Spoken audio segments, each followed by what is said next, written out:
जय हिंद, इसी शब्द के साथ अपने कार्यक्रम की शुरुआत करेंगे हम। देश उस वक्त गंभीर चिंताओं में घिर गया जब कुछ दिनों पहले ये खबर आई कि सियाचिन में एवलांच का शिकार भारतीय सेना के 10 जवान हो गए। फिर से बहस उठी कि आखिर हमारे जवान इतने मुश्किल हालात में वहां किन सुविधाओं के साथ टिके हुए हैं। इसके साथ ही उन सुविधाओं पर भी चर्चा होने लगी जिसके नहीं होने की वजह से हमारे जवान लगातार मुश्किलों में फंसते हैं, अपनी जान की बाजी उन्हें लगानी पड़ रही है। हालांकि इन मुश्किल हालात में ये हमारे जवानों के देशभक्ति के जज्बे का ही कमाल है कि इतने मुश्किल हालात में भी हमारे जवान वहां टिके रहते हैं, हिलते नहीं और देश की सुरक्षा को बखूबी संभाल रहे हैं। सलाम है इन जवानों को। मौत जिसको डरा न सके वो है भारत का जवान, जिसके पास आने से पहले मौत 100 बार सोचे वो है भारत का जवान। खून में इस कदर गर्मी कि हाड़ मांस जमा देने वाली ठंड भी हार मान ले। 6 दिन यानी करीब 144 घंटे अगर कोई शख्स -40 डिग्री के टेम्परेचर में 25 फीट नीचे गहरे बर्फ में लगातार दबा रहे तो क्या आप उसके जिंदा बच निकलने की उम्मीद कर सकते हैं? नहीं ना।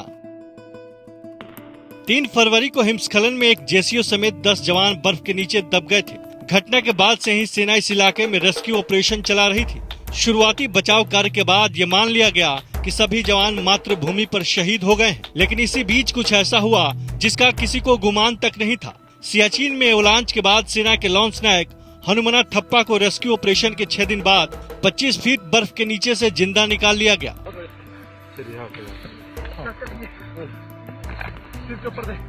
यहाँ से निकालो, बर्फ यहाँ से निकालो।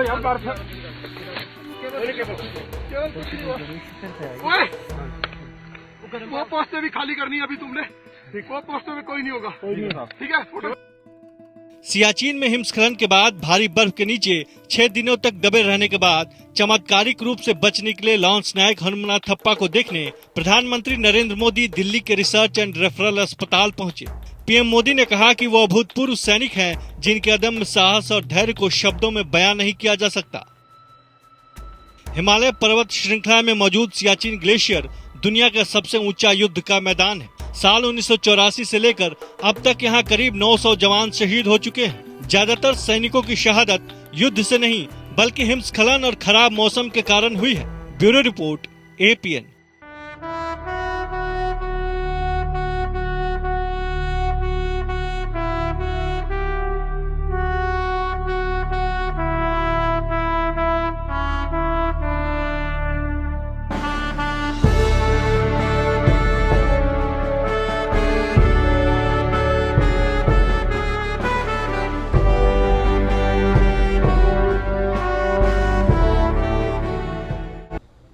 और ये जो एक्सक्लूसिव तस्वीरें आप APN के देख रहे थे, इसमें लांस नायक हनुमना थप्पा को बचा लिया गया है। इस वक्त अस्पताल में इलाज उनका चल रहा है और एक उम्मीद की तरह भी हम इस तस्वीर को देख रहे हैं कि शायद और भी जवानों को बचा लिया जाए।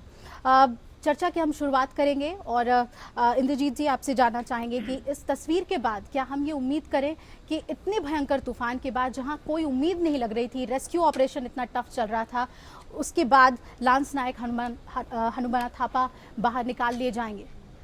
देखिए, ये तो एक करिश्मा है। ये एक और ये एक ह्यूमन बहादुरी का ये एक सबसे बड़ा उदाहरण है जी। और आप देखेंगे कि ये जो सियाचिन पे जो 23,000 फुट पे हमारे सोल्जर्स वहाँ पर पोस्टेड हैं, जो आपको पुनिया साहब बताएंगे, वो वहाँ पर जीवन अपना वहाँ पर बिता चुके हैं। ये is the highest point in the world और दुनिया इसको देख के हमेशा हैरान होती है, इसको सुन के भी हैरान होती है जहाँ भी जाएं कि हमारे सोल्जर्स उस हाइट पे जहाँ पर ऑक्सीजन भी नहीं है, किस तरह वहाँ पर अपने देश की सेवा के लिए इतने सालों से और अपनी बिना फैमिलीज के इस तरह की हार्डशिप्स में वो जीते हैं। ये तो बिल्कुल एक कमाल की बात है और बिल्कुल इनको एक सल्यूट करने की बात है कि और किस तरह से इनको बचाया। और मुझे एक दृश्य और सामने, माफ कीजिएगा, कि ये एक खुशी का भी दृश्य है जी। मगर एक ये रंजीली बात मेरे मन में लाता है कि जब मैं ये देखता हूँ और फिर मन में बात वो याद आती है कि जब अभी हमारे बेचारे सोल्जर्स बहुत सारे जो सियाचिन में यहाँ पर अपना जीवन जिन्होंने बिताया था, और वो जंतर मंतर के सामने प्रदर्शनी कर रहे थे कि एक छोटी सी मांग के साथ कि हमारे साथ OROP लगे, और यहाँ के ब्यूरोक्रेट्स और बाबू लोग बैठ के उनका मजाक बना रहे थे। उन सबको ये दृश्य दिखाना पड़ेगा और चाहिए उनकी फैमिलीज को कि असली जो बीतती है वो क्या है। एंड मैं APN को दाद देता हूँ कि आप हमारा चैनल ये दिखा रहा है पूरी। बिल्कुल, हम आगे भी इस मसले को उठाएंगे जो अहम बात आपने रखी है। प्रदीप जी, कहीं से उम्मीद नहीं लग रही थी, अगर हम रेस्क्यू ऑपरेशन की तस्वीरों को याद करें, जिस तरह से कटर से ग्लेशियर हटाने की कोशिश हो रही थी, लग नहीं रहा था कि वहाँ के तस्वीरों को देख के कि कोई इसमें बचा होगा, लेकिन ये तस्वीर उम्मीद और जिंदगी सब पर एक यकीन पैदा करती है। देखिए अभिलाषा, बात ये नहीं है कि एक कोई बच गया या कोई नहीं बचा। आप जब फौज में हैं, आप देश के लिए नौकरी कर रहे हैं, और आपकी अगर जंग के टाइम में आपके साथ ट्रेजेडी हो जाए और आप शहीद हो जाएं, तो इसको पूरा देश गौरव के साथ इसको लेता है। लेकिन इस तरह से मौतें होंगी, इस तरह से शहीद होंगे, क्या सरकार को इससे सबक नहीं लेना चाहिए? सरकार को यह समझना चाहिए कि क्या क्या जरूरतें हैं, क्या क्या उनके रिक्वायरमेंट है। पिछले 50 सालों से हर बार चर्चा यही होती है कि ये सुविधाएं इनको दी जाएं, क्या दी जाएं, क्या नहीं दी जाएं। आप आज तक बाइक्स नहीं दे पाए उनको, जो बर्फ पे चलने वाली गाड़ियां नहीं हो पाई उनके पास। आज तक आप जैकेट्स नहीं दे पाए, ऑक्सीजन के उनके सिलेंडर्स नहीं दे पाए। आपके ने ड्रेस कोड डिजाइन नहीं किया आज तक उनके लिए। आप वही पुराने जूते, वही पुराने उसी तरह के मोजे, उसी तरह के हीटर्स, आप कम से कम कुछ तो ख्याल करिए। और ऐसा ही हुआ था, जॉर्ज फर्नांडिस जब डिफेंस मिनिस्टर थे, तो वहां पे स्कैंडल नहीं, उस समय उनका एक बहुत ही सेंसिटिव आदमी थे, वो वहां पे गए सबसे पहले, और जाने के बाद से उन्होंने देखा कि ये फाइलें सारी पेंडिंग पड़ी हैं, आखिर इनको चाहिए क्यों। उन्होंने सोचा कि बर्फ की चलने वाली गाड़ियां क्यों चाहिए इनको कार जो कि बर्फ के ऊपर चले। वहां वो देखने के लिए गए, और देख के आने के बाद से उन्होंने सेना के सारे ज्वाइंट सेक्रेटरीज को, डिफेंस मिनिस्ट्री के और जो भी रिलेटेड थे इससे, उनको लेके वो पहुंचे सियाचिन और बोले आपको यहाँ पे रहना है, और जब आप यहाँ पे रह के आपके समझ में आ जाए कि इसकी जरूरत इनको है तो आप दे देना। 3 दिन के अंदर ये सारी फाइलें क्लियर हो गई। सवाल ये है कि आखिर सरकार को ये दिक्कत क्या, सबसे दुनिया का सबसे दुर्गम ये बॉर्डर है और सबसे दुर्गम क्षेत्र है जहां पर सेना रहती है। या तो आपका मतलब नहीं है तो मत रखो किसी को वहां पे, लेकिन अगर आपको सेना वहां पे रखना है, आपको एम्बुलेंस वहां पे नहीं है, आपको मेडिकल फैसिलिटीज नहीं है वहां पे, तो जब ऐसी स्थिति है और ऐसे हालात हैं, इसके ज्यादा डॉक्टर पुनिया वहां रह चुके हैं, डॉक्टर राय वहां रह चुके हैं, ये लोग बताएंगे कि वहां पर किस तरह के हालात हैं। और वहां फोन नहीं मिलता है। डॉक्टर पुनिया, आप बता रहे थे, आप अभी थोड़ी देर पहले जब भी हम लोग इस प्रोग्राम से पहले आप बोल रहे थे कुछ। बिल्कुल, हम इस पर आएंगे और क्या वजह है कि जो सुविधाएं इन्हें मिलनी चाहिए वो नहीं मिल रही है। मैं पहले कर्नल साहब आपसे जानना चाहूंगी कि पहले एक पैक्ट हुआ था 1972 में इंडिया पाकिस्तान का, उसके बाद भारत को लगा कि नहीं, ये खतरे से खाली नहीं कि हम वहाँ पर अगर नहीं डिप्लॉय करते हैं अपनी आर्मी को। उसके बाद अगर आप मानते हैं कि ये सेंसिटिव है और सबसे दुर्गम भी है, तो आखिर सुविधाओं के नाम पर क्यों कमी देखने को मिल रही है? ये तो अपनी गवर्नमेंट को सोचना चाहिए कि ये हाईएस्ट बैटलफील्ड है वर्ल्ड की जी, और सबसे कठिन बैटलफील्ड है, और अगर इस पे हमारे जवान लड़ रहे हैं रोज, आप अपने आप ही सोचिए कि इनको एटलीस्ट पूरे देश में इनकी बैकिंग होनी चाहिए कि जो भी लेटेस्ट इक्विपमेंट है वर्ल्ड का वो इनको जरूर मिलना चाहिए। नहीं तो नहीं, ऐसे ही मौतें होती रहेंगी। और ये काफी देर से चर्चा चल रही है कि ये बैटलफील्ड रखी जाए या ना रखी जाए। अब अगर डिसीजन ले लिया है कि बहुत जरूरी है हमारे को ये ऑक्यूपाई करना सियाचिन, तो फिर इक्विपमेंट जो है, जो हमारे जैसे इन्होंने बोला प्रदीप जी ने, तो इक्विपमेंट इनको लेटेस्ट इक्विपमेंट देनी चाहिए ताकि एटलीस्ट ये 23,000 to 18,000 फीट पे हाइट पे लड़ रहे हैं, तो इनको सारी सुविधाएं जरूर देनी चाहिए। वो तो रह चुके हैं इधर। बिल्कुल, हेल्थ को लेकर भी बहुत चैलेंजिंग होता है। टेम्परेचर इतना डाउन होता है वहाँ पर कि उसको बेहतर तरीके से डॉक्टर पूनिया आप बता पाएंगे। ऐसा कहते हैं कि जो वहाँ पर बंदूक होते हैं वो छुरी की तरह हो जाती है ठंड में। कैसे आखिर कोप अप करते हैं ऐसे हार्ड क्लाइमेट में? आपको डॉक्टर पूनिया बता रहे हैं, और प्लीज मैं ये ऐड करना चाहता हूँ कि ये एक फौजी हैं। नहीं, डॉक्टर भी है, डॉक्टरेट भी है, but I want to remind the entire audience के मेजर साहब is a very well known soldier of our country. Please doctor, जो स्पेशल फोर्सेस में रहे जी, मेजर साहब प्लीज बताइए कि कैसी हार्डशिप वहाँ पर है और हेल्थ को लेकर कितना बड़ा कंसर्न होना चाहिए गवर्नमेंट का, क्या वो कहीं पर है यहाँ स्टेक में? आपका कुछ समय लेना चाहूँगा। सबसे पहले मैं आपके चैनल को तहे दिल से शुक्रिया अदा करना चाहूँगा कि देश की जो हकीकत है, जो सैनिकों के साथ जो उस जगह हो रहा है, आपने पूरे देश की आंखों के सामने रखा है। ये एक बहुत बड़ी चीज़ है कि आज पूरा मुल्क आपके चैनल के माध्यम से ये चीज़ देख पा रहा है कि एक जवान की एक्चुअल स्थिति क्या है। मैं जब सियाचिन में था 2003 में और आज 2016 आ गया, 13 साल हो गए, दुनिया बदल चुकी है, सब कुछ आ चुका है, लेकिन आज भी हमारे पास जो सुविधाएं होनी चाहिए, जो प्रदीप जी ने बताया, वो नहीं हो रही। किस लिए नहीं हो रही? कि इन्होंने बताया कि जो बाबू, जो आईएएस लो भी जो डिफेंस मिनिस्ट्री में बैठी है, उन्होंने सैनिकों के सारे हकों के ऊपर एकदम उनका गला घोंट दिया है। मजबूर सैनिक इतने हो रखे हैं कि आज अगर रात को वहां पे अगर कोई कैजुअलिटी होती है तो उसको इवैक्यूएट करने का कोई साधन नहीं है, जबकि पूरी दुनिया के अंदर नाइट विजन जो हेलीकॉप्टर्स हैं जो रात को फ्लाई कर सकते हैं, जो हेलीकॉप्टर एम्बुलेंसेज हैं जो निकाल सकते हैं, अगर आज वहां पे किसी सैनिक के साथ कुछ हो जाए, अगर मौसम खराब हो जाए तो 4 दिन तक एक सैनिक की बॉडी वहां पे रह जाएगी, कुछ भी नहीं कर सकते। मैं आज आपके चैनल के माध्यम से देश की सरकार से, देश के अंदर जो डिफेंस मिनिस्ट्री में जो बाबू बैठे हैं उनसे पूछना चाहूंगा कि क्या कभी उन्होंने ये सोचा है कि वो एक बार अपने बच्चों को सेना में भेज के देखें और इस हकीकत से वो रूबरू करवाएं उनको कि वो लोग कैसे वहां पे जी रहे हैं। 1984 में जब ऑपरेशन मेघदूत हुआ था, जब हमने सियाचिन लिया था, अभी कल साहब ने, मेरे जो सीनियर हैं, उन्होंने बताया कि जब हमने डिसाइड कर लिया कि सियाचिन हमें रखना है, देश का कोई भी हिस्सा जो इस देश का है वो हमारे दिल के बहुत करीब है। सियाचिन देश का सबसे ऊपर जो हिस्सा है, देश का मुकुट है, वो हमारी नाज है। आज तक हमने 880, 1984 से लेके 2016, जिसमें कल 6 सैनिक शहीद हुए हैं, उनको मिला के 880 सैनिक शहीद हो चुके हैं। 880 में से सबसे ज्यादा लोग मौसम की मार की वजह से हुए हैं, जिसको हमारे लोग बचा सकते थे अगर हमारे पास सही इक्विपमेंट होता, सही सुविधाएं होती, सही जो एम्बुलेंसेज होती, सही कम्युनिकेशन सिस्टम होता। लेकिन ये क्यों नहीं हो पा रहा है? क्योंकि डिफेंस मिनिस्ट्री में वो लोग बैठे हैं जिनको आर्मी का, जिसको सेना का कै ख ग नहीं पता है। आपके चैनल के माध्यम से हम चाहेंगे कि आप इस जो ये आवाज है देश के सैनिकों की, जो वहां पे जो लोग रह रहे हैं, जो ये शहीद हैं, इनकी आत्माओं की जो एक करा है, वो आप इन लोगों तक पहुंचाएं। बिल्कुल। मैं प्रदीप सर, आप जो एक बात कह रहे थे कि पहुंचे थे वहां पर जॉर्ज फर्नांडिस, 2012 में ए.के. एंटनी ने कहा था कि किसी तरह के बहुत बड़े घोषणा की उम्मीद आप मत कीजिए सरकार से, जो हमारा स्टैंड है वो बना रहेगा, क्योंकि पाकिस्तान के साथ उस वक्त सचिव वार्ता चल रही थी, वहां पर सेना के डिप्लॉयमेंट के लिए भी नहीं। इस बार भी पीएम ने दिवाली बिताई वहां सियाचिन में कि पूरे देश में सब लोग दिवाली मना रहे हैं, जो घर से दूर है मैं उनके साथ दिवाली मनाऊंगा। ऊपरी तौर पे अगर देखा जाए तो सब कुछ बहुत अच्छा लगता है कि सरकार सोचती है सेना के लिए, लेकिन जो बात मेजर साहब कह रहे हैं उससे तस्वीर कुछ और ही बयां हो रही है। देखिए, ऐसा है, प्रधानमंत्री की व्यक्तिगत निष्ठा पे सवाल नहीं उठा सकते आप।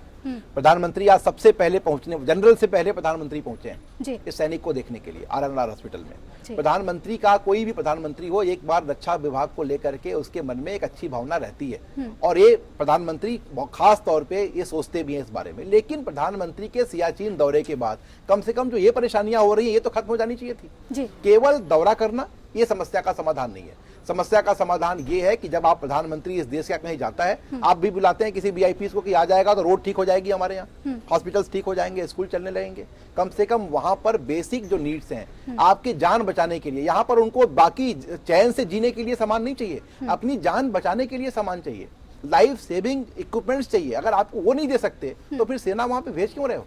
क्या आपने पहले से तय कर रखा है हम इसलिए भेज रहे हैं? जब ये दुनिया में कहीं सुविधा नहीं थी तब ये सिस्टम होना अलग बात थी, लेकिन आज पूरे दुनिया के पास इक्विपमेंट्स हैं। आपके कितने 4-5 हजार सैनिक हैं, आपको ये सारा अरेंजमेंट करना है। वहां पे जो ऊंचाई पे रह रहे हैं, बाकी तो नीचे रहते हैं, बेस कैंप में रहते हैं। जो ऊपर रहते हैं उनके लिए ख्याल करना है, उनके लिए आपको गाड़ियां चाहिए, उनके लिए जैकेट चाहिए। अगर ऐसी दुर्घटना दोबारा कभी हो जाए तो क्या ये सुविधा है किसी के पास कि सांस के बिना, ऑक्सीजन के बिना मर जाए? बर्फ के अंदर 25 फीट दबे होने के बाद ये सैनिक आपके हरमनतप्पा जीवित होने की उम्मीद है। अभी ये नहीं मैं कह रहा हूं खतरे से बाहर हैं, वो खतरे में ही हैं और आर.एन.आर. हॉस्पिटल के अंदर हैं, लेकिन यहाँ पे जनरल को भर्ती नहीं करते आप तो चलिए प्रधानमंत्री का इंटरफेरेंस है, आपने भर्ती कर लिया, उसकी इलाज कर रहे हैं। लेकिन हालत यह है कि आप ये जो बेसिक इक्विपमेंट्स है जिसमें जीवन बचाने के लिए चाहिए, इनको अपनी सुविधा के लिए नहीं चाहिए, शानो शौकत के लिए नहीं चाहिए, इनको अपनी जान बचाने के लिए और भारत की सीमाओं के अच्छी तरह से रक्षा करने के लिए जो इक्विपमेंट्स चाहिए, अगर आप वो नहीं दे सकते हो तो फिर आप किस तरह की सरकार हो? और एक सरकार का सवाल नहीं है, सारी सरकारें, आप लगातार, ये कोई समस्या आज की है, आप हर बार यही बात कर रहे होते हैं कि साहब सियाचिन में ये हो गया, सियाचिन में वो हो गया, तो आप फिर करते क्यों नहीं? बिल्कुल राय साहब, and we also have the finest soldiers in the world. हाँ, लॉयल्टी इतनी है कि ये 23,000 फुट पे लड़ रहे हैं, at least we should give them the basics. जी। अगर आप मोराल रखना चाहते हैं इन ट्रूप्स का, जो दिन रात उधर -30 -40 डिग्रीज में लड़ रहे जी। हैं, इलेक्ट्रिसिटी नहीं है उधर और टेंट्स में रह रहे हैं, उधर बाहर निकल नहीं सकते, इतनी आइसी कोल्ड विंड्स चलती हैं, और फिर भी उनका मोराल हाई है, आपने देखा है, और फिर भी वो उधर टिके हुए हैं। बिल्कुल, आई जी। Think hats off to these people who live there. एक मैं बात जोड़ सकता हूँ इससे जी। कि जो नहीं, क्योंकि देखिए अब I am only continuing something that said you may have missed and you probably coming to that. ये कल की बात नहीं है, अभी तक हमारी डिफेंस प्रोक्योरमेंट पॉलिसी फिक्स नहीं हुई है फॉर एसेंशियल थिंग्स। और सियाचिन की एक बे स्कैंडल आफ्टर स्कैंडल हुआ है, जैसे पुनिया साहब बताएंगे कि जब स्नो बूट्स का परचेस हुआ था, मैं 15, 20, 30 साल की बात कर रहा हूं, कि कर्नल बुल नरेंद्र थे उस टाइम पे, जिन्होंने, वो एक ग्रेट माउंटेनियर थे, जिन्होंने पहली बार वहां पर जाके डिस्कवर किया था कि पाकिस्तानी इंक्रोचमेंट हो चुका था वहां पर, तब हमने सेना भेजी। इन्होंने मुझे बताया था बहुत साल हुए कि जब सियाचिन के लिए स्नो इक्विपमेंट का, स्नो बूट्स का परचेस हुआ था, सब रॉन्ग साइज के और गलत शरत आए थे, जिसमें बड़ा भारी स्कैंडल था, वो दबाया गया। और अभी क्या, ब्रिगेडियर दालवी की बुक पढ़िए कि 1962 में जब हम बुरी तरह से हम हारे थे चीन में, जब बॉम्बडिला वगैरह ये सब गिरे थे, डू यू नो दैट हमारे हाफ से ज्यादा सोल्जर उनकी गोलियों के शिकार नहीं थे, चीन की गोलियों के, वो फ्रॉस्ट बाइट के शिकार हो गए थे। क्या हम 62 के बाद भी ये नहीं सीखे क्या? कितनी शर्म की बात है। मेजर साहब, मैं आपको अवला साहब बताना चाहूंगा कि सियाचिन का एक वाकया, जब मैं वहां पे रहा था, 3 महीने ऊपर पोस्ट पे रहा था, तो मैं आपको बताना चाहूंगा कि हालत ये है कि जैसे जिस 18,000 या 19,000 फीट पे जब हम थे और अचानक मौसम बदला और जो बर्फीली तूफानी जो आंधियां चलती हैं, जब आंधियां चलने लगी तो जो बर्फ, जो गेट होता है जिस हट के अंदर हमारे जवान और हम सब रुके हुए थे, तो हमने वहां पे ड्यूटी लगाई कि ये जो बर्फ आ रही है हवा के साथ, इसको बाहर निकालना है। तो एक जवान में कितनी देर, आधी घंटे, इतनी तेज बर्फ आ रही कि पूरा का पूरा गेट बंद हो रहा है। और मैं आपको बताना चाहूंगा कि 3 दिन लगातार हमारा कोई कम्युनिकेशन नहीं था नीचे बेस के अंदर, क्योंकि इतनी तेज आंधी आ रही थी, न हमारे पास कोई ऐसा इक्विपमेंट था जिससे हम बर्फ को बाहर निकाल सकें। और मतलब जो साथी थे उन्होंने कहा कि साहब, एक कहावत है कि हिम्मत मर्दा मद्दे खुदा, कि हम फौजी लोग हैं कि जब तक जो लास्ट बंदा बचेगा तब तक हम इस बर्फ को बाहर निकालते रहेंगे। तो वो जैसे एक मैं आपको बताना चाहूंगा कि जस्ट इतना ज्यादा दुर्गम जगह है, दुनिया का सबसे हाईएस्ट बैटलफील्ड है। और जैसे बदवार साहब ने कहा कि फौजी लोगों से भीख नहीं मांग रहे इस सरकार से, वो जस्ट प्रदीप भाई ने भी यही कहा कि जो उनकी जरूरतमंद जो बेसिक आवश्यकताएं हैं कम से कम वो पूरी कर दीजिए। ऐसा नहीं कि जंतर मंतर के ऊपर आपने लोगों को 1 रैंक 1 पेंशन के लिए, क्या भीख मांगने के लिए आपने छोड़ दिया। इस देश की ये कर्तव्य है, इस देश की सरकारों का, इस देश के नागरिकों का सेना के प्रति ये कर्तव्य है कि वो अपने सैनिकों की, अपने शहीदों की इज्जत करें। एक कहावत है कि जिस देश में अपने सैनिकों की और जिन वर्दी वालों की इज्जत नहीं है, उस देश का कोई भविष्य नहीं है। देखिए, क्यों इतना ही नहीं है, मैं तो डॉक्टर साहब मैं ये कहूंगा कि देखिए, सेना को आपको क्या क्या देना चाहिए, ये कोई सवाल नहीं है। सवाल ये है कि भारत की सुरक्षा व्यवस्था के लिए क्या क्या करना चाहिए। ये नेशनल सिक्योरिटी के लिए जरूरत है, ये सेना को जरूरत नहीं है। अगर आपको सेना नहीं चाहिए आप हटा लो वहां से, लेकिन आपको सेना चाहिए क्यों वहां पे? भारत की सुरक्षा के लिए। अगर आप देश की सुरक्षा के साथ समझौता कर रहे हैं तो ऐसी सरकारों का, कोई भी हो, आपको इतनी सेंसिटिविटी तो होनी चाहिए, इतनी तो संवेदनशीलता होनी चाहिए कि अगर जो आदमी इतनी ऊंचाई के ऊपर है और 23,000 फीट के ऊपर बैठा हुआ है, बर्फ की आंधियां चल रही हैं, या वो कहीं आपको नजर रखने के लिए कि बाहर से कोई घुसपैठ तो नहीं हो रही है, अगर वो ये देखने के लिए निकलता है और वहां पर केवल मौसम की मार खा जाए, गोली से नहीं मरे, शहीद नहीं हो, सैनिक चाहता है लड़ने ही तो जाता है वहां पे। अगर हमला होगा तो लड़ेगा और लड़के अपनी जान देगा, उसको अच्छा लगेगा ये, और परिवारों में भी मातम नहीं मनता उसका कि बेटा शहीद हुआ है। लेकिन अगर आप इस तरह से दुर्घटना के शिकार हो जाए तो बाइक एक्सीडेंट जैसा है। आप अगर यहाँ पे चल रहे हैं, यहाँ के लिए बाइक एक्सीडेंट है, वहां पे आपको बर्फ की आंधी आ गई। सर, इसमें आपने जो बात कही, और दिल्ली में जो फ्लाइट एक्सीडेंट हुआ था और उसमें जब जवान मरे थे, जो इंजीनियर्स थे, टेक्निकल इंजीनियर्स थे, तब भी शहीदों के परिवार ने यही कहा था कि हमेशा जवान ही क्यों, ये सवाल राजनाथ सिंह जी से पूछा गया था। मैं रॉय साहब आपसे ये भी जानना चाहती हूँ कि जवानों के वेलफेयर के लिए तमाम बातें कही जाती है, लेकिन जो बेसिक्स हैं, जो कि प्रदीप जी लगातार सवाल उठा रहे हैं, इक्विपमेंट्स हो, उनकी डाइट की बात, ऐसे दुर्गम जगह पर क्या स्पेशल डाइट की भी इन्हें ज़रूरत है? क्या वो चीज़ें सुनिश्चित करने के लिए कोई रिकमेंडेशन हुआ तब से, जब जॉर्ज फर्नांडिस वहाँ पहुँचे थे, अभी तक जो भी सरकारें रही हैं, रिकमेंडेशन पर कोई फॉलो अप है? देखिए, जो डाइट शायद है ये तो सब बिल्कुल ठीक चल रहा है, उससे कोई तंगी नहीं है। It's the equipment, it's the basically when we have to fight, अगर अपनी द एम, जैसे प्रदीप जी ने बोला है कि we have to defend the country, when we have to defend the country, our major emphasis is on the equipment which we are fighting with. जी। हमारी equipment ठीक होनी चाहिए, लेटेस्ट होनी चाहिए।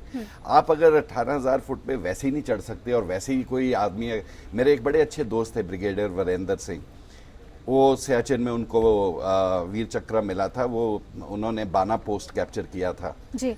3 दिन लगातार वो लगे रहे थे उस हाइट पे चढ़ने के लिए, फायरिंग चल रही थी ऊपर, रात को ट्राई किया, पाकिस्तानियों ने नहीं आने दिया, जब पहली बार ये बाना पोस्ट कवर किया था। जी, जी। दिन के टाइम पे उन्होंने ऊपर तक रस्सियों के साथ चढ़े, और जब तक ऊपर गए उनकी राइफल्स जो थी वो जैम हो रखी थी, इतनी इक्विपमेंट खराब थी कि जैम हो रखी थी। हैंड टू हैंड फाइट करके उन्होंने वो बाना पोस्ट जीती थी, और बाना को उस टाइम परमवीर चक्र भी मिला था, और ये लीड कर रहे थे ब्रिगेडियर वीरेंद्र सिंह। उनसे पूछा जाए कि क्या क्या कितनी मुश्किल से ये अचीवमेंट किया हमने कि वो पूरा सियाचिन कैप्चर करके बैठ गए। और बताना चाहूंगा कि जैसे प्रदीप जी ने कहा कि क्या क्या आवश्यकताएं हैं, अब ये तय कौन करेगा कि सियाचिन में सेना की आवश्यकताएं क्या क्या हैं।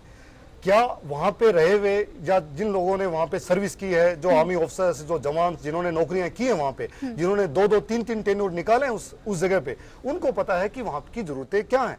अगर आर्मी हेडक्वार्टर में बैठे हुए एक आईएएस ऑफिसर जो बाबू बैठे हुए, अगर वो फाइलों पे अगर वो डिसाइड करने लग गए कि उनकी आवश्यकताएं क्या हैं, तो मैं दावे के साथ कह सकता हूं कि सैनिकों की जो बेसिक जो नीड्स हैं वहां की, वो कभी पूरी नहीं हो सकती। लेकिन सर बाकी नीड्स तो हमें पूरी होती दिखती है। इतनी इंटरनेशनल डील्स हो रही हैं हेलीकॉप्टर्स को लेकर, अभी फ्लीट चल रहा है विशाखापट्टनम में, ये अलग बात आप समझते तो हैं उस सियाचिन को लेके अलग बात है। देखिए, आप पूरे देश की जो स्ट्रेटजी होती है, आप हर पार्ट के लिए अलग अलग इलाज है। सियाचिन में हेल्थ एक बहुत बड़ा इशू है, लोगों के अंग खराब हो जाते हैं, उंगलियां गल जाती हैं। इतनी ठंड है कि अगर एक बार आपने 15 किलोमीटर की चढ़ाई की और उसके बाद आपने अपने मोजे नहीं चेंज किए, तो जो पसीना है वो बर्फ बन चुका होता है और आपकी उंगलियां खराब हो जाती हैं। सैनिक वहां से काम करने लायक नहीं रहते, विकलांग होकर लौटते हैं जरा सी लापरवाही पे, और लोग मेमोरी लॉस होती है, और आंखें खत्म हो जाती हैं, आपकी आंख की रोशनी चली जाती है। अगर आपने चश्मे नहीं दिए तो वो अभी देना शुरू किया आपने। अगर आप इन चीजों को आप ख्याल नहीं कर सकते, अगर आपके अंग गल जाए, आपकी आंखें अंधी हो जाएं, आपके विकलांग हो जाएं, इसकी क्या ये कीमत है? प्रदीप भाई, सबसे बड़ी जो आपने एक बहुत बड़ी सही बात कही कि जो ये चीजें कि एक जवान का अंग ही खराब हो जाए, पूरी जिंदगी के लिए वो एक अपंग हो जाए, एक बहुत बड़ी चीज है। एक जिंदे इंसान के लिए पूरी जिंदगी में खुद के लिए बोझ हो जाना, तो क्यों नहीं अब तक सरकार ने 1984 में ऑपरेशन मेघदूत के द्वारा हमने सियाचिन पे पूरा कब्जा कर रखा है। आज 1984, 16 साल 32 साल 3 दशक चले गए हैं, क्या सियाचिन में एक हाईटेक एक हॉस्पिटल नहीं बना सकते हैं? पहला तो मैंने इससे आपत्ति है हमारी, ये कब्जा कर रखा है, ये हमारे देश का हिस्सा था, हमारे देश का हिस्सा है। कब्जा किसी और ने किया था, हमने उसको वापस पाया है। तो कब्जा हमने कब्जा नहीं किया, ये हमारा हक था, हमने इसको लिया है, हमने छीना है इसको, अपने हक को लिया है। लेकिन जिन सैनिकों ने हमारे अपने हक को, देश के हक को छीना है, क्या उनके लिए कुछ किया नहीं जा सकता? देखिए, एक सवाल ये है कि जितने भी ये लोग हैं, जब ये प्लानिंग होती है डिफेंस लेवल पे, कमरे के अंदर बैठने के बाद बहुत चीजें दिखती नहीं है। एक शीशे का बहुत बड़ा कमरा हो, आप एयर कंडीशन में बैठे हो, बाहर बहुत तेज धूप हो, हरी हरी घास हो, आपको लगता है कि बाहर का मौसम ऐसा है, सब बढ़िया है। ये देखने का नजरिया है। जैसे ही आप बाहर निकाल के बिठा दिए जाते हैं, आपको लगता है बाहर बहुत गर्मी है, ये अंदर पता नहीं कैसे लोग इतने आराम से बैठे हैं। ये नजरिया जब तक आप अपना बदलोगे नहीं, जब तक आप प्रैक्टिकल एक्सपीरियंस नहीं करोगे, जब तक आप फील्ड का नहीं लोगे। मैं एक पाकिस्तान का जनरल मुशर्रफ की बात करता हूँ। हम लोग की दुबई में उनसे मुलाकात हुई थी, आपके चैनल पे इसका प्रोग्राम भी चला था, आप लोगों ने उनका मैगजीन में भी, व्यूज ऑन न्यूज में पब्लिश किया था वो इंटरव्यू, मैं भी इत्तेफाक से वहाँ पे था। मुशर्रफ ने एक बात कही थी कि देखिए, मैं सैनिक रहा हूँ, सोल्जर रहा हूँ, और मैं इंडो पाक बॉर्डर को समझता हूँ, लेकिन भारत में जो सियाचिन के सैनिक हैं, उनकी हिम्मत के आगे हम लोग के हौसले पस्त हो सकते हैं, क्योंकि वो हमने कभी सोचा ही नहीं, कल्पना नहीं की है कि कितनी कठिन परिस्थितियों में वो काम कर रहे हैं। अगर ये सियाचिन के सोल्जरों का आप ख्याल नहीं कर सकते, मुशर्रफ की बात बता रहा हूं आपको, तो किसका ख्याल करेंगे? अटल बिहारी वाजपेयी की उन्होंने तारीफ की थी कि अटल बिहारी वाजपेयी ऐसे पहले प्रधानमंत्री थे, जब उनसे बात करने के समय उन्होंने कहा, आप तो सोल्जर हो जनरल साहब, आप राष्ट्रपति की तरह हमसे मिल रहे हैं, लेकिन जो हमारे सैनिक वहां पे सियाचिन पे रखना क्या अच्छा लगता है हमको, लेकिन आपने ऐसी नीतियां बना रखी है, हमको रखना पड़ता है। जब देश की सुरक्षा के लिए आप ये सब कुछ कर रहे हो, और ये तब जनरल ने कहा था कि आपने ये फैसिलिटीज सेना को नहीं दे रखी हैं। अटल जी की नॉलेज में इसके पहले कभी आया ही नहीं है सवाल कि सेना को क्या क्या चाहिए। जनरल परवेज मुशर्रफ ने बताया कि भारत के सीमा पर खड़े जो सैनिक खड़े हैं उनको क्या क्या नहीं है और क्या क्या उनको देना चाहिए। तब उन्होंने बात की थी जॉर्ज फर्नांडिस से, तब जॉर्ज फर्नांडिस दौरे पे गए थे, उसके बाद और दोबारा सारी जरूरतें पूरी हुई। लेकिन जमाना बहुत बदल गया है। अब गर्म जैकेट्स आ रहे हैं, आपको मौसम का पता नहीं चलेगा जी। आपके ऐसे चश्मे आ रहे हैं, आपको गाड़ियां ऐसी आ रही हैं जो कि बर्फ के ऊपर चल सकती हैं। खराब से खराब मौसम में आप रह सकते हो। सिलेंडर्स ऑक्सीजन के हैं, 5-7 दिन आप सर्वाइव कर सकते हो। और एयर एम्बुलेंस हो सकता है, हॉस्पिटल एक हो सकता है जी। आप रेगिस्तान में हॉस्पिटल बन सकता है, रेगिस्तान पूरा दुबई बन गया। कम से कम आप एक चीज तो बनाओ जिससे कि ना जो आपने कह सकते हो हाईएस्ट पीक पे हमारा बेस्ट इक्विप्ड हॉस्पिटल है, जो कम से कम अगर किसी आदमी को बर्फ की वजह से प्रॉब्लम हो जाए तो ठीक कर सकता है। अमेरिका में एक सोल्जर का भी मैं देख रहा था, तो उनका पूरा बर्फ के अंदर जमी हुई शरीर को निकाला, खून को गर्म किया, वापस वहीं पे डाला और वो सैनिक जिंदा हो गया। आप कुछ तो कर सकते हो। ये अगर आप ये नहीं कहते हो कि नहीं साहब ये दुर्घटना है, तो ऐसी दुर्घटना नहीं है, ये लापरवाही है। हमारा एक जवान वहां से जिंदा निकाला गया है और उम्मीद बनी हुई है कि बाकी भी बचे हों, लेकिन सवाल यही कि आखिर ऐसे हालात क्यों बने हुए हैं कि इस तरह के तूफानों का ऐसे दुर्गम परिस्थितियों में हमारे जवान फंस जाते हैं। हमारे साथ पैनल लगातार मौजूद है यहाँ पर। मेजर साहब, आप कुछ बताइए कि क्या दिक्कतें हैं और अगर उस पर काम नहीं हो पा रहा है तो क्या वजह है? किस तरह की ट्रेनिंग दी जाती है जवानों को ऐसी सिचुएशन से जूझने के लिए? आगे बढ़ने से पहले मैं पूरे पैनल की ओर से, आपके चैनल की ओर से और मुल्क के सारे लोगों की ओर से मैं दुआ मांगता हूं कि जो हमारे लांस नायक आलम थप्पा हैं वो स्वस्थ हो जाएं जी। और ताकि मुल्क का, फौज के लोगों का और उनके परिवार का जो मनोबल है वो ऊपर रहे। बात रही सियाचिन में जाने से पहले लोगों की कैसे तैयारी होती है, तो मैं आपके सारे ऑडियंस को बताना चाहूँगा कि पूरी मुल्क की जितनी जो आर्मी है उसमें जो फिटेस्ट सोल्जर हैं, जो सबसे ज़्यादा फिट हैं फिजिकली, उन लोगों को वहाँ के लिए चूज किया जाता है। और सियाचिन जाने से पहले एक जो बेस कैंप है सियाचिन में, वहाँ पे 28 दिन का एक ट्रेनिंग होता है जो एक्लीमेटाइजेशन ट्रेनिंग होता है। उसके अंदर भी बहुत सारे लोगों को छांट दिया जाता है। जहाँ लगता है कि लोगों को सेरेब्रल एडिमा हो रहा है या पल्मोनरी एडिमा हो रहा है या उनकी फिजिकल फिटनेस में कमी आ रही है, तो उन लोगों का सेग्रीगेशन कर दिया जाता है। उसके बाद में जो इंडियन आर्मी का जो फिटेस्ट लॉट होता है उसको आगे पोस्टों पे भेजा जाता है। वहां अगर आप जाएंगे तो 19,000 की जो फिट है, अगर आप देखेंगे कि तो पहाड़ी है वो बिल्कुल वर्टिकल 90 डिग्री के ऊपर होती है। उस पर चढ़ने के लिए पहले हम जो रॉकेट लॉन्चर है, जो देखते हैं कि कोई अगर पहाड़ी में बर्फ अगर ढीली है तो रॉकेट लॉन्चर मार के उसको हिला के देखते हैं कि गिर सकती है तो पहले गिरा देते हैं। उसके बाद में जो सबसे फिटेस्ट लोग होते हैं वो सबसे आगे चढ़ते हैं, पूरा राशन पीठ के ऊपर लेके जाते हैं अपना। और अगर मौसम खराब हो जाता है तो मैं पूरे पैनल के लोगों को बताना चाहूंगा कि 4-4, 5-5 या 7-7 दिन तक चोपर हेलीकॉप्टर नहीं आ पाता है, तो जो बचा हुआ राशन है उसी से काम चलाते हैं। लेकिन राशन के बारे में जैसे कल राय साहब मेरे सीनियर उन्होंने बताया कि राशन की कोई कमी नहीं है सियाचिन में। देश का सबसे जो बेहतरीन राशन है वो वहां पहुंचता है। लेकिन जो कमी जिस चीज की है वो है मेडिकल फैसिलिटीज, और वो भी एकदम जो त्वरित गति वाली जो मेडिकल फैसिलिटीज हैं। अब वहां पे आज एक जरूरत हो गई है इस हादसे के बाद में, आज हमें सबक लेना होगा इस वक्त कि हमें वहां पे सियाचिन पे एक आर्मी का बेस हॉस्पिटल या एक मिलिट्री हॉस्पिटल, अभी वहां पे सिर्फ एक फील्ड एम्बुलेंस है वो भी काफी दूरी पे है, और नाइट फ्लाइंग कैपेसिटी वाले हमें एयर एम्बुलेंस चाहिए। अगर रात को अगर मौसम खराब है और अगर कोई कैजुअलिटी हो गई तो हम उसको उसी वक्त वहां से निकाल सकें। और जो अभी नए सैटेलाइट लॉन्च किए हैं उससे हमें पता भी चलता है कि पिन पॉइंट किस जगह पे एक्सीडेंट हुआ है। और जो जीपीएस और जो नई टेक्नोलॉजी आई है वो हर जवान के पास होना जरूरी है। जो कपड़े हैं, जो जूते हैं, जो उनको जो रेस्ट एंड रिकूप और रिक्रिएशन की जो फैसिलिटी है, क्योंकि आप बताइए कि सिर्फ जैसे हम 5 लोग हैं और 3 महीने तक हम एक पोस्ट पे बैठे हैं जिस पे हमारा किसी से राब्ता नहीं हो रहा, किसी से बात नहीं हो रही है, तो एक मेंटल डिप्रेशन है वो भी आता है। ये कहने की बात है लोगों की कि कुछ नहीं होता। जो आर्मी क्वार्टर में जो आईएएस बाबू बैठे हैं, मेरी दुआ है कि देश के प्रधानमंत्री, मैं बहुत शुक्रगुजार हूं उनका आज कि देश के इतने बड़े जो मतलब पदाधिकारी हैं राष्ट्र के, वो आज जब उनको मालूम चला आरआर हॉस्पिटल गए, ये अपने आप में एक बहुत बड़ी बात है। ये इससे सैनिकों का जो मनोबल है कि वो ऊपर जाता है। लेकिन जो उसके down the line prime minister से जो नीचे जो लोग हैं, जो रक्षा की चीजों से रिलेटेड हैं, उन लोगों के ऊपर जब तक प्राइम मिनिस्टर खुद अपने हाथ से डंडा नहीं चलाते जी। हैं या आपका मीडिया, आप जैसे बुद्धिजीवी लोग अगर नहीं चलाते हैं, तब तक ये लोग टस से मस नहीं होंगे। बिल्कुल। बदवार साहब, यहाँ पे मैं थोड़ा यूएस का जिक्र करना चाहती हूँ। आप इस कंट्री को बेहतर तरीके से समझते हैं और उनकी पॉलिसीज़ जो अपने आर्मी मैन के लिए है, सिटीज़न के लिए भी और आर्मी मैन के लिए ख़ास तौर पे बेस्ट फैसिलिटीज़ तो दी ही जाती है, एक इम्पॉर्टेंस है उनके नेशन के लिए। आपको नहीं लगता कि ये हमारे कंट्री में जो हमारे सियासतदान हैं वो भूल जाते हैं?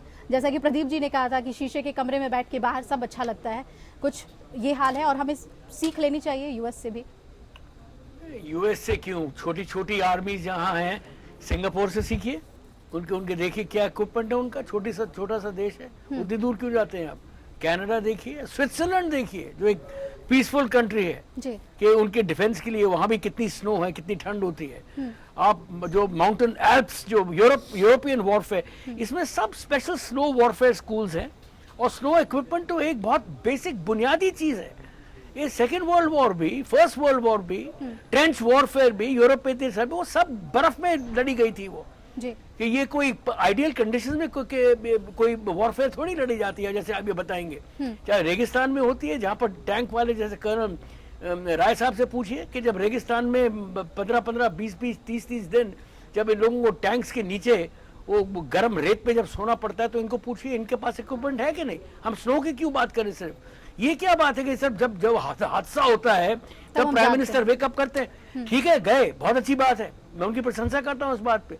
पर ये हिंदुस्तान की एक बहुत कमताई है कि जब तक हम लापरवाही का खामियाजा नहीं भुगतते, हम एक्ट ही नहीं करते किसी बात पे। वहां पर गए आप आर में, बड़े ठीक है, आर्मी वाले कहेंगे बहुत अच्छी बात है, पर जो ये बात अभी कह रहे हैं, जो बेसिक चीज है, जो बुनियादी चीजें हैं, जैसे कि हॉस्पिटल, हाई एल्टीट्यूड, देखिए हाई ऑल्टीट्यूड वॉरफेयर स्कूल है यहाँ पर हमारे हिंदुस्तान में। और जो ये मांग जो आगे रख रहे हैं कि स्नो इक्विपमेंट की, स्नो बूट्स की, anti freezing equipment, proper medical facilities, ये कोई नई चीज नहीं है। और क्या बात है कि गवर्नमेंट आफ्टर गवर्नमेंट, जैसे मैं फिर दोहराऊंगा कि 1962 में हमने इसका सबक सीखा था, जब चीनियों की गोलियों से ज्यादा हमारे लोग किसका शिकार थे? ये वेदर और मौसम का शिकार बन गए थे। हमें अभी तक कुछ नहीं सीखा। मुझे ये हैरानगी है, इस पर आप टिप्पणी करें कि क्यों है ये बात, क्यों है, व्हाई दिस नेग्लेक्ट? की बात नहीं, आज आपके 3 दुश्मन है, दुश्मन कहिए या पड़ोसी कह लीजिए, क्योंकि हमने रिश्ते रखे नहीं, दोस्ती वाले तो दुश्मन ही मान लेते हैं, क्योंकि आपको खतरा उन्हीं से है। पाकिस्तान के पास इक्विपमेंट्स हैं, चाइना के पास इक्विपमेंट्स हैं, और आप बांग्लादेश को कहीं गिनते नहीं होंगे, मगर उनके पास भी इक्विपमेंट्स हैं। फिर अपने यहाँ क्यों नहीं है? प्रदीप जी, सैनिक, बिल्कुल, मैं खुद एक फौजी आदमी हूँ बदवार साहब, मैं खुद एक फौजी आदमी हूँ, और मैं एक फौजी आदमी की जो साइक है, जो माइंडसेट है, वो बहुत अच्छी तरह समझता हूँ कि कोई भी हिंदुस्तानी फौजी किसी दुश्मन से न हारा है, न कभी हारेगा। इस मुल्क के जो सियासतदान हैं, वो ही उनका मनोबल गिरा सकते हैं। इस देश की सरकारें ही सैनिकों का मनोबल गिरा सकती हैं। अदरवाइज देश के सैनिकों में इतना जज्बा, इतनी हिम्मत और इतना जोश है कि वो मुल्क के लिए अगर आप जो बोलेंगे वो कुछ भी कर जाएंगे, कुछ भी कर जाएंगे। लेकिन जो सियासत है, क्योंकि सैनिक इस देश का हमेशा अपॉलिटिकल रहा है, और इन सियासतदानों को पता है कि सैनिकों की कोई जात नहीं है, न कोई धर्म है, इनका सिर्फ एक ही धर्म है कि मुल्क सबसे ऊपर है, मुल्क सर्वोपरि है, कंट्रीज अबव ऑल। तो इनको पता है कि ये लोग वोटों में इनका कोई बहुत ज्यादा कंट्रीब्यूशन नहीं करेंगे। जब इस देश का एक सैनिक शहीद होता है, तो मैं पूछना चाहूंगा कि कितनी बार देश के रक्षा मंत्री, कितनी बार देश के राष्ट्रपति, कितनी बार देश के प्रधानमंत्री की रीत उस सैनिक की बॉडी के ऊपर, उस शहीद की जो चीता थी उसके ऊपर गई है। जब मैं अभी अमेरिका गया, मैंने देखा कि अगर अमेरिका का एक सैनिक शहीद होता है तो व्हाइट हाउस से, ओबामा की ओर से उसकी चिता के ऊपर एक रीत चढ़ाई जाती है। सैनिकों को सिर्फ सम्मान चाहिए। ये लोग इस कदर भी नहीं है कि ये सैनिकों को सम्मान भी नहीं दे पा रहे हैं। ये बहुत दुख का विषय है। जो नेशनल डे है अपने यहाँ 15 अगस्त 26 जनवरी हम लोग मनाते हैं, सरकार मनाती है, और मैंने देखा है कई ऐसे मुल्क हैं, अमेरिका भी उनमें से एक है, जहां पर वहां जनता मनाती है, सरकार उसमें शरीक होती है। सरकार का कोई बजट नहीं है इसके लिए जी।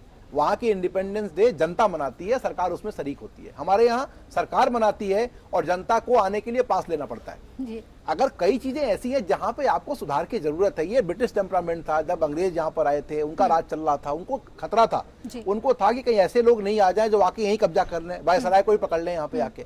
तो उनके टाइम पर पास सिस्टम ठीक था। अभी कम से कम कोई सेक्टर तो हो जहां जनता के लिए छूट हो, आ सकें, बैठ सकें, देख सकें। आपके पास बहुत बड़ी आबादी है, चलिए ये भी मान लिया, प्रधानमंत्री को खतरा है ये भी मान लिया, लेकिन आप अगर ये जहां पर सुरक्षा से संबंधित मामले हैं, जो आपका बेसिक माइंडसेट है, जो आप सोचते हैं कि देश की सुरक्षा, देश की सेना और देश की प्रजा, जनता जो कि सरकारों को बनाती है, ये कैसे चलेगी? आप ये श्लोक के लिए तो जननी जन्मभूमिश्च स्वर्गादपि गरीयसी, ये बहुत अच्छी बात है, ये कॉन्सेप्ट भी बहुत अच्छा है और भारत के सब लोग भारत माता की पूजा भी करते हैं। लेकिन अगर आप जो ये पूजा करते हैं इसके अंदर अगर किसी ने ऐसी भावनाओं के साथ समझौता किया जिससे कि भारत माता की अस्मिता के ऊपर, सुरक्षा के ऊपर ठेस पहुंचे, तो उसको हम गद्दार नहीं बोल सकते क्या? ऐसे व्यक्ति को गद्दार बोला जा सकता है? This is known as the enemy within. एक तो बाहर का दुश्मन है, फिर कोई अंदर का दुश्मन भी है। क्यों नहीं? जो डिफेंस की जितनी डील हो रही हैं, जिनमें जो लोग इनकी डील करवा रहे हैं, वो देखा जाए तो राष्ट्रीय गद्दार हैं, क्योंकि वो कम क्वालिटी, खराब क्वालिटी के इक्विपमेंट सेना को, एयरफोर्स को, नेवी को दे रहे हैं। चलिए आपको एक खबर दे दूं, 140 ऐसी कंपनियां हैं जो कि ब्लैक लिस्टेड थी और उन ब्लैक लिस्टेड कंपनियों को अभी उनको डी ब्लैक लिस्ट किया जा रहा है और इसके लिए एक जनरल सेक्रेटरी है एक पार्टी के, वो लगे हुए हैं ये कराने के लिए। ये होगा नहीं। मुझे मालूम है कि जब तक भारत के प्रधानमंत्री नरेंद्र मोदी हैं और उनकी नॉलेज में ये बात आ गई कि इस बात के प्रयास हो रहे हैं और उन कंपनियों ने एक बहुत बड़े सेमिनार को स्पॉन्सर किया अभी राजस्थान के अंदर।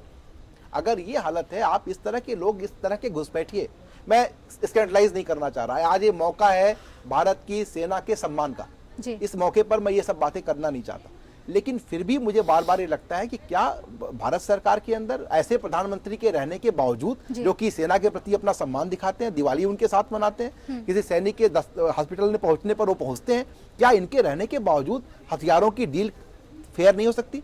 सामानों का जो प्रोक्योरमेंट है डिफेंस इक्विपमेंट्स का, वो फेयर नहीं हो सकता? ये साफ सुथरा नहीं हो सकता? क्या सैनिकों को जो कपड़े की आजादी है कि मौसम के हिसाब से कपड़े पहनने की आजादी नहीं मिल सकती?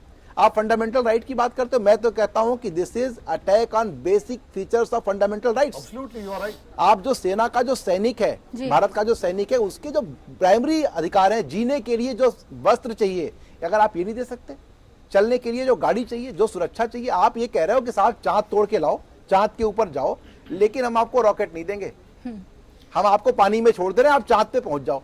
अगर फिर भी कोई चांद पे पहुंच जाए, जाने का हौसला रखे, तो उसकी हालत क्या होगी ये भगवान ही कर्नल साहब दुख होता है ना ये what he is saying. Ji.